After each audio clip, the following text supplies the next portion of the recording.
Hi, welcome to my channel, Beautiful Minutia. If you're new here, my name is Tiffany, and I'm doing a weekend reading vlog because the Dewey's 24-hour readathon is going on, and then there's also a Les Mis 24-hour readathon, and those two kind of like overlap a little bit. Didn't really record anything last night. The Dewey's read-along or readathon started at 8 p.m. and shortly before 8 p.m. I started reading Anne of Green Gables with my daughter. Well, not started, we continued it, but I was reading it to her and I read aloud to her for like 2 hours. Like my throat hurt afterwards. It's been a long time since I've read aloud for that like length of a time period without any break whatsoever. So that was really fun. We're pretty close to being done with it. I think we have a little over 100 pages left. And then my Dewey's goals before I start up Les Mis is to finish The Power of Prayer by Charles Spurgeon. I only have 2 chapters left of this. And then Treasure Island, which I was reading last night and I was hoping to finish last night, but didn't quite, almost. So I'm hoping to finish it up this morning. I'm not sure why I've never read Treasure Island before. I've seen like Muppets Treasure Island and there are so many like pop culture references of Treasure Islands that are just everywhere. It's amazing how much Robert Louis Stevenson kind of like shaped the view of like pirates in like literature and then future movies and stuff with this book. It's amazing how influential it was. But I am enjoying this so much more than I thought I would. Like I thought I would like it, but I love it. Like I love everything about it. I love the descriptions, I love the adventure, I love the humor, I love to hate Long John Silver. I just like love everything about it and I'm really surprised at how much I do. I love how brave and clever Jim Hawkins is, and yeah, I just love it. There's something about it that is like so comforting to read in some ways, and maybe it's because of some of like the stereotypes that are like everywhere in like any sort of like pirate movie and stuff, but I don't know, I'm just really enjoying it. And then of course I am enjoying The Power of Prayer by Charles Spurgeon. The last chapter I read was chapter 4, which is all about like pleading before the Lord in prayer, and I could have underlined like the whole chapter. There are other chapters in here I haven't loved quite as much, so I'm not sure whether or not this will end up being a 5-star read for me. But that chapter for sure would have been like 100 stars if I could have given it. And each chapter is like really easy and cohesive to read because each one are like separate sermons by Spurgeon. So that's kind of helpful. So this morning, I guess I'm just gonna try to get some reading done. I don't really have anything going on this weekend, which makes it the perfect weekend for readathons. And then later today, Christy Lewis is hosting a live for the Les Mis readathon. So I'm really looking forward to partaking in that. We're just gonna like do some live reading sprints and kind of catch up. So that will be fun.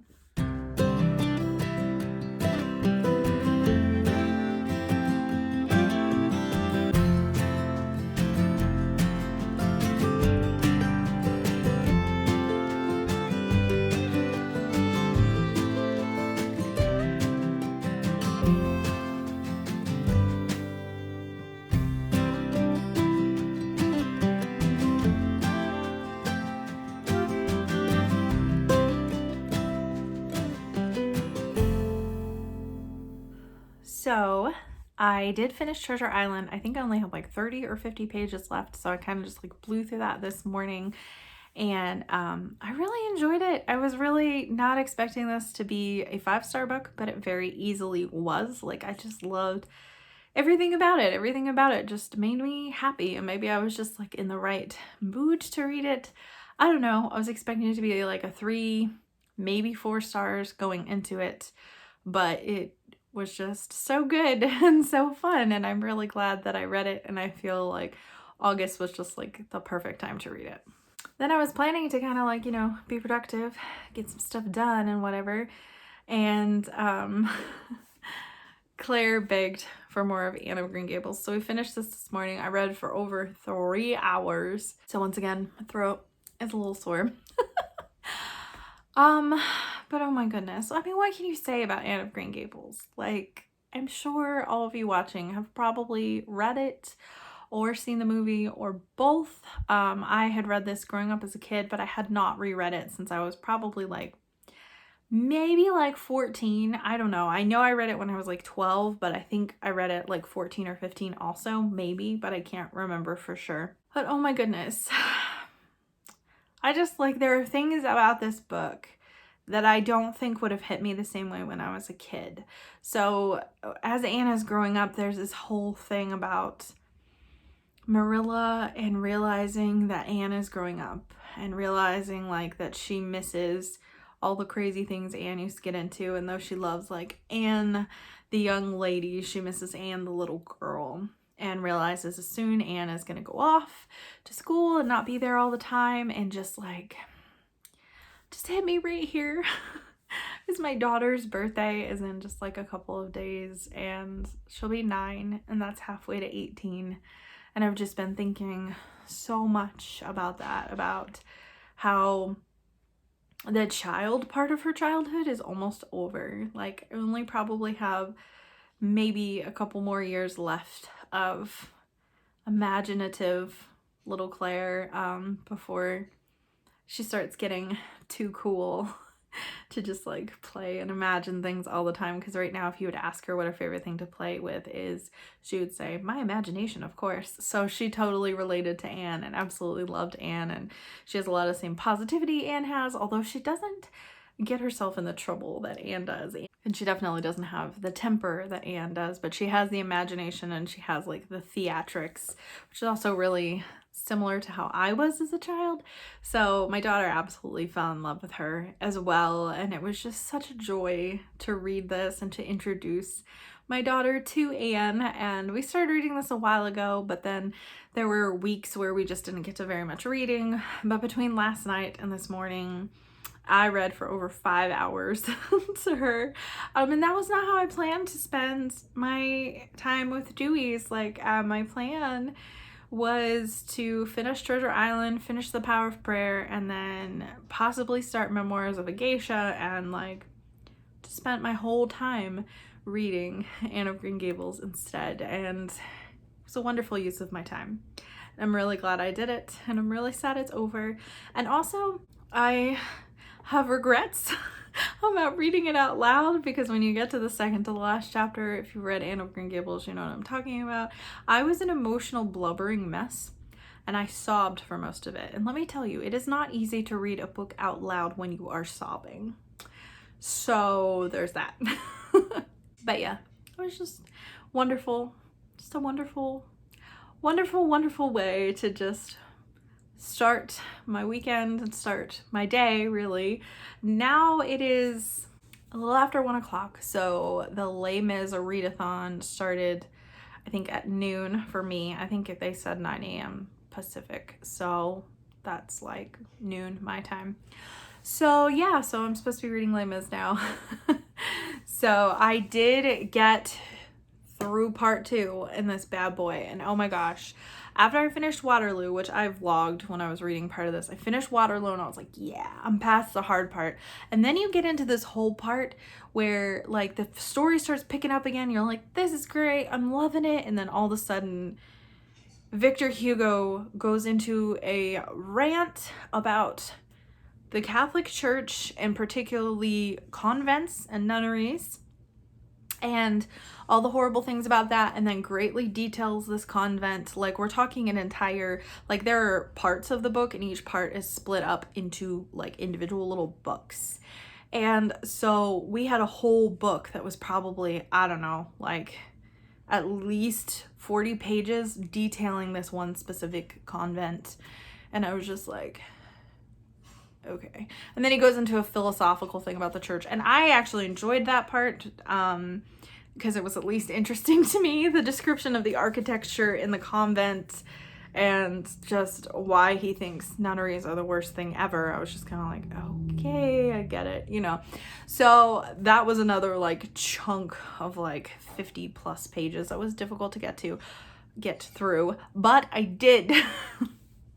So I'm pumped. So now I can start part 3, which is Marius's part. I've read Fantine's part, Cosette's part. So now we're going into Marius. really looking forward to that. I love Marius. I love his character from the musical, so I'm sure I will love him in the book. Like, the story in this is stellar, and the character work is like unparalleled, really, like unrivaled. I can't think of another author that does character work like so in depth. Well, maybe Dickens, actually. Dickens probably does too. And I love that. I'm all about character books. Like, I will read books that are action-packed, but a lot of times I don't really care about the characters, so they don't really leave their mark on me. I need people to give me something, to make me care about the people that I'm reading about. So, and Victor Hugo is definitely doing that, but I could do without all the breaks of all this like info dumping of like whatever. When I was on the live last weekend, there was someone on it, I can't remember who, and she said that basically Les Miserables is like, there's this old grandpa who is telling you a story, and he goes off on these side tangents and like just talks and talks and talks and like rants about something, and then he's like, anyway, back to what I was saying, and then goes back to the story. And I'm like, that is so accurate. That's exactly what it feels like Victor Hugo is doing. So yeah, so there are elements to it that are very difficult to get through. So I feel like I need like some sort of badge or medal or certificate when I finish this book. I'm over a third of the way through now. So it actually looks like I've made progress because I have, so that's exciting. So I'm gonna spend the rest of the next like 24 hours reading this book, and we'll see how far I get.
So I just got off the live for Les Mis, and it was so much fun and really motivating to read some more. I had read some more before I started, but I'm now probably like close to halfway through part 3, which is Marius's part.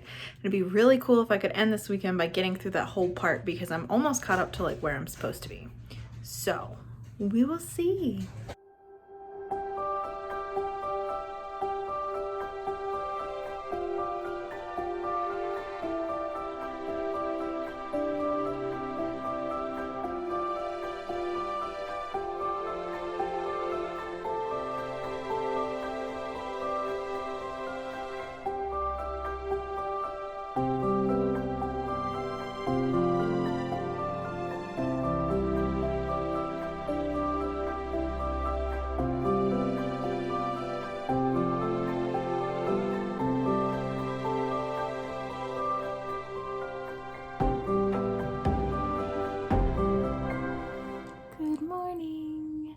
So there's only a few hours left in the Les Mis readathon, and I'm going to be at church for most of them. So I actually have made a lot of progress. I have officially passed like 100 pages of reading in the past 24 hours in Les Mis, which is a really good feeling.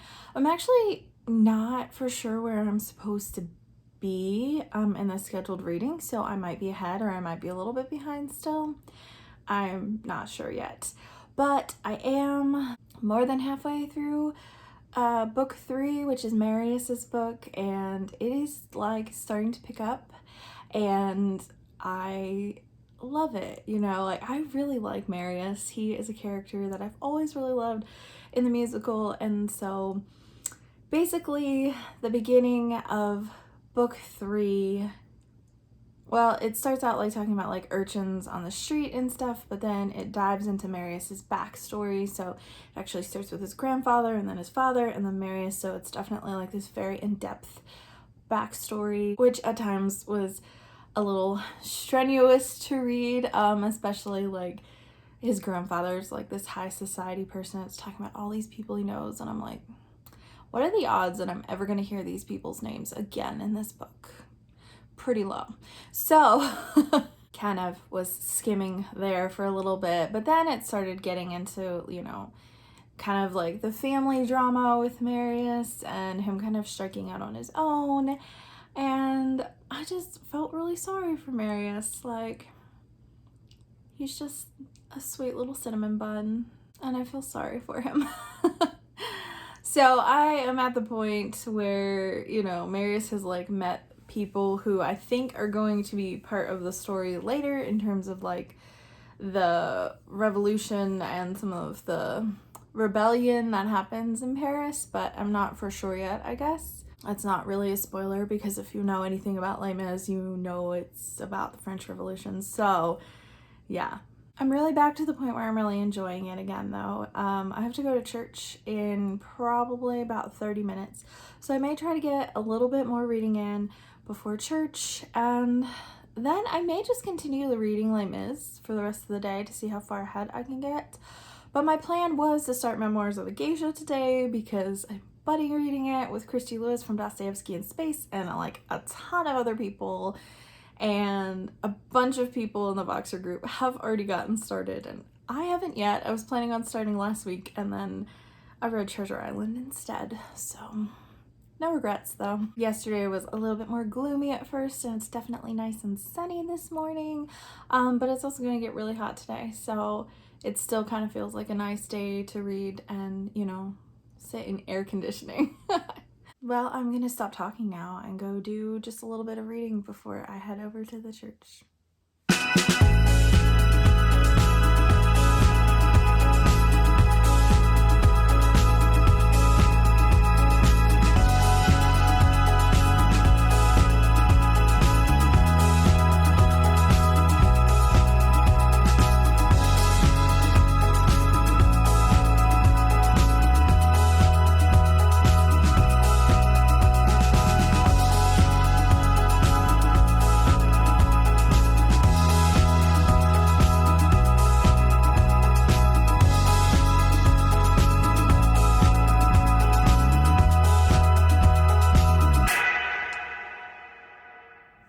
It is now Sunday evening, and I really did not get much more reading done. I had some stuff that unexpectedly came up today. Isn't that always the way? There's always something. But I'm still really proud of how much I read this weekend for the Les Mis readathon. I ended up reading, I think it was around 120 pages.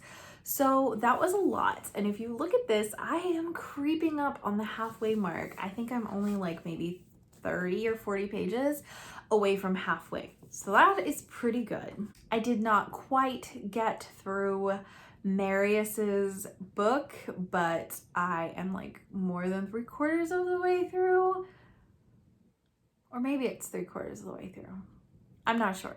But I feel like I made a lot of progress, and I'm really at the point of the book right now where I'm really, really enjoying it. I just feel like really immersed in Marius's character, and that is something that I just absolutely love about Les Mis, is all the character work that Victor Hugo does. And I think there's a lot of people that maybe don't like that. Maybe they find it a bit too verbose or long-winded, but I really like character work. I think I already said that in this video maybe, so sorry if I'm being repetitive, but I just really, really enjoy it, and really getting to know my characters and feeling like they're real people that I'm really reading about. And so I really enjoy that. I don't enjoy the tangents he goes off on sometimes, and I feel like book 2 was really that way. I feel like it felt like 3/4 of that book was just him going off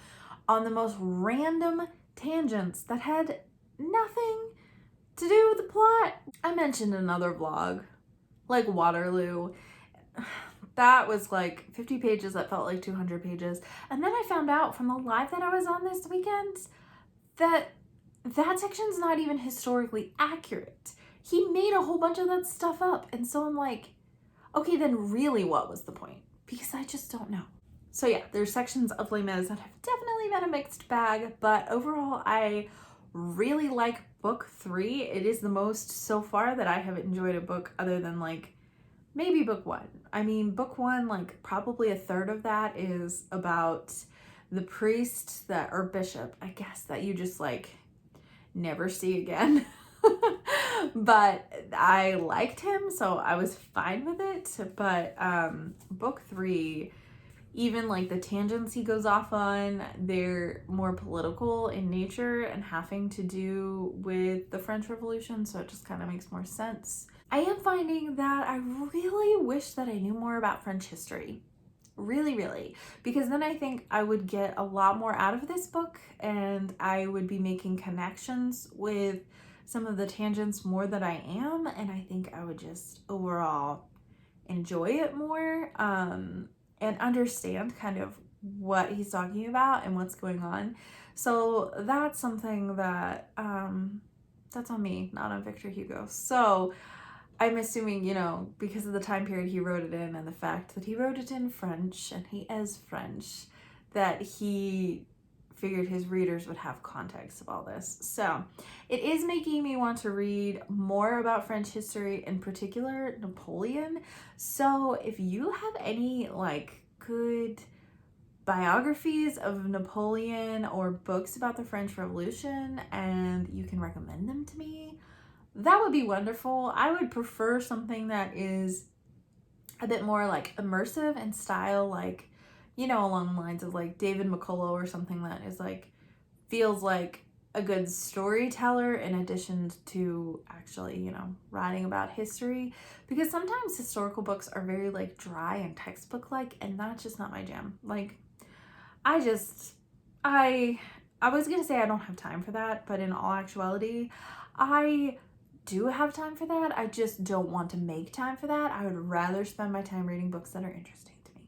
But anyway, thank you for sticking with me during this weekend and the readathons. That was mostly just me talking about Les Mis, and you're probably really sick of me talking about Les Mis right now, so sorry. I promise eventually I'm going to read more books, you know, hopefully. My hope is to finish Les Mis maybe by the end of the month, but at the very latest by like mid-September. So, you know, there will be other books that I'm reading. And it was kind of nice because it was kind of like a chill weekend. So I guess I didn't have as many like fun clips because I didn't really have a whole lot to do or anywhere really to go on Saturday, which was perfect for reading. And I'm really thankful for that. It had kind of been a busy week because we started our homeschool back up this week. Which was really wonderful, but also just, you know, different and exhausting in some ways because you're just getting back into a routine.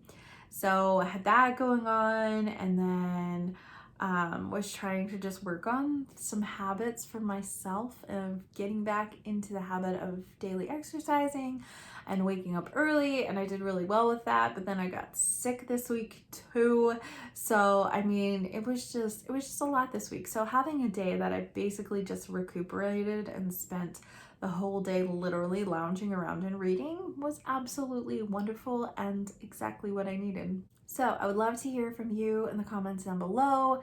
If you are reading or have read Les Mis, I would love to know your thoughts, and if you think the other books are easier to read than book 2. And I'd love to hear what you're reading right now. And I don't know if you participated in the Dewey's readathon or not, but you know, maybe share what you read for that too if you did.